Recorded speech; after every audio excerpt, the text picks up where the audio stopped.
In the NBA world, things can change fast, and while the best players at the moment may seem like they have many years of dominance still ahead of them, newcomers to that top tier rise up pretty frequently and shake up the rankings. 5 years ago, this is a topic that I addressed here on my channel, where I made a video predicting who the 10 best NBA players would be 5 years down the line. Well, it has now been 5 years since that video was published, so I thought it would be fun to take a look back at those predictions I made back then to see whether or not I was onto something by giving each prediction either 1, 2, or 3 stars for how accurate it was. Before we start though, it turns out a good amount of you watching right now aren't even subscribed to the channel, so if you enjoy the content, consider hitting the subscribe button, as not only does it help out a ton, but it also very much appreciated. Now with that being said, let's begin. To review, we'll be going through that video from 5 years ago from 10 to 1 in the rankings I put out. So 5 years ago, I thought LaMelo Ball would be a top 10 player in the NBA, and this one, I think is fair to say, gets a good 2.5 star rating. I would be greedy to go full 3 stars here because realistically he's not currently a top 10 player, but if you think back to the year 2020 when I made these predictions,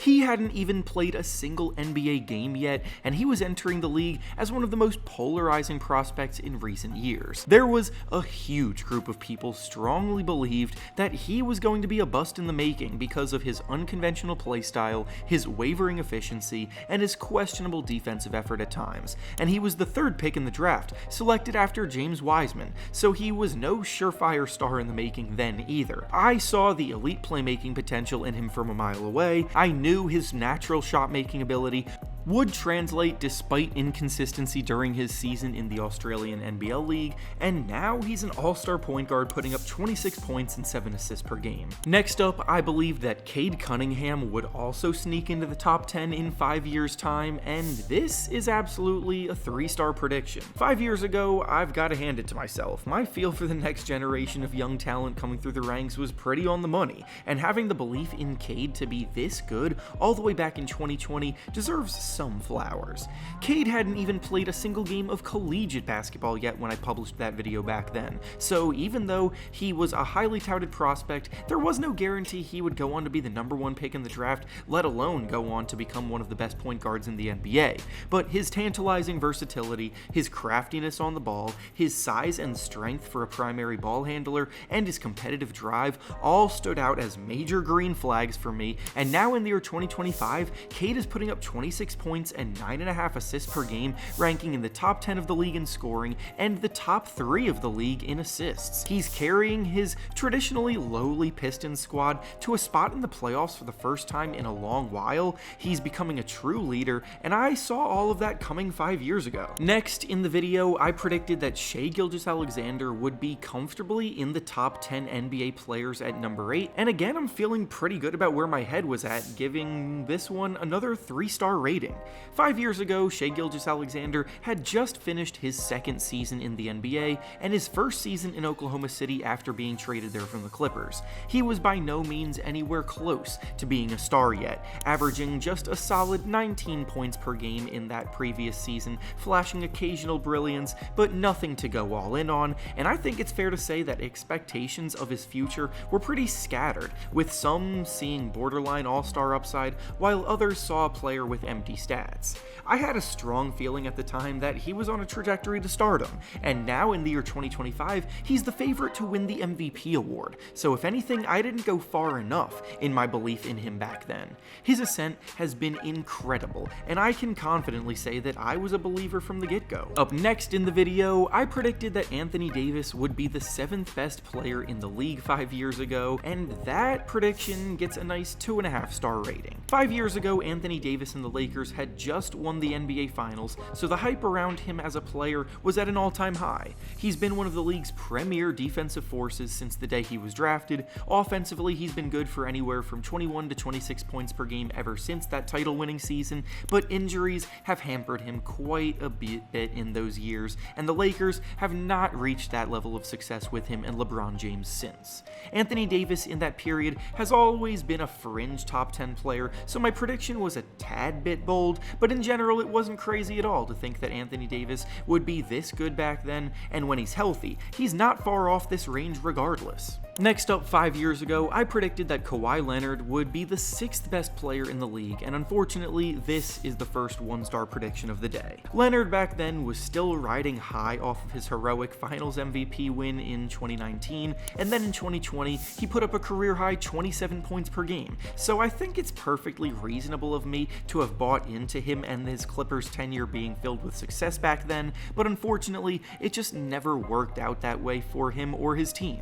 Kawhi's Clippers tenure has been plagued by injuries come playoff time. Over the last few seasons, those injuries have really began to hamper his play on the court, with him looking like a shell of his former self, and now in 2025, he's not even playing like any kind of star when he's on the court, putting up just 17 points per game this season. Kawhi's best days are clearly behind him now, which is unfortunate, but he's still a legend of the game who's accomplished so much regardless. Next up, 5 years ago, I predicted that Zion Williamson was going to be a top 5 player in the league, and I hate to say it, but this is another one-star prediction. It still hurts me that Zion's career has gone down the way that it has. When Zion Williamson came into the league out of Duke, he was must-see TV, bringing life to the game of basketball in a way we hadn't seen in a very long time. He was a freakish combination of power and explosiveness and quickness, outmuscling any defender teams would throw on him. Then he would soar through the air, throwing down monster dunks, entertaining everyone in the audience.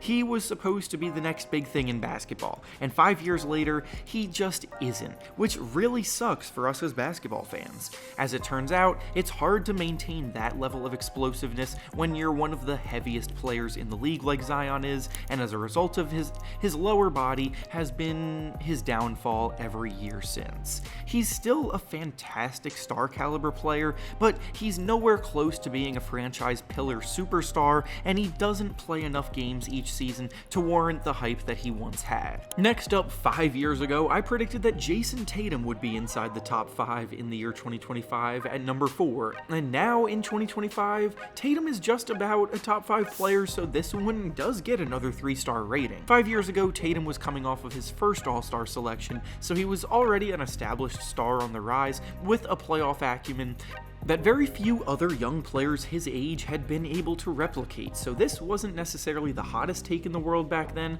but it doesn't change the fact that it's nearly spot on to how Tatum fares against the best of the best right now. He's an elite scoring talent who also brings it every night on defense, he's steadily improving as a playmaker with the ball in his hands, and he helped lead the Celtics to the promised land this past season, adding a championship ring to his resume. Next up, 5 years ago, I predicted that Ben Simmons would be the 3rd best player in the league in 2025, and this was easily the worst prediction of the entire video back then. Man, looking back, this really is just a big reminder how disappointing Ben Simmons really has been as a talent. He was the number 1 pick in the 2016 NBA draft, he played at an all-star level for 3 years, then he refused to embrace the fact that he needed to expand his shooting range in games, and every postseason he became a complete liability. Eventually, the pressure got to be too much for him, throw in some nagging back injuries that have drained most of the athleticism out of his movements, and we get a player that we see today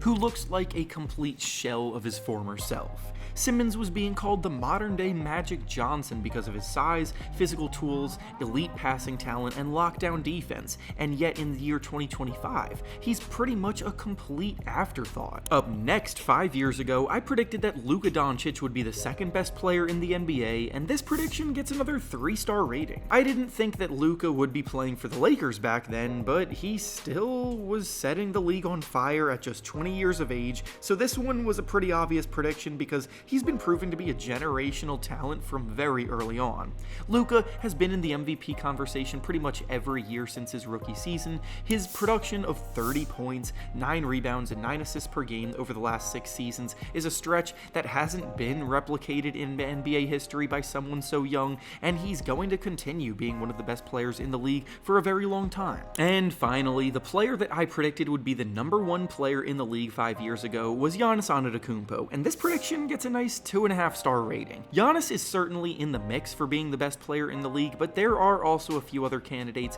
that get the nod over him in the eyes of many. The biggest whiff of all was not having Nikola Jokic on this list, not predicting him to rise up into a top 10 player back then, when he's now pretty much considered the best player in the league overall. But when I published the predictions video 5 years ago, it was the year right before he won his first MVP, so his dominance hadn't quite started yet. Giannis, though, is a multiple-time MVP winner, he's an NBA champion, and even though the Bucks aren't quite at the top of the East anymore, he's still putting up monster numbers, keeping himself firmly in the mix as one of the best players in the NBA.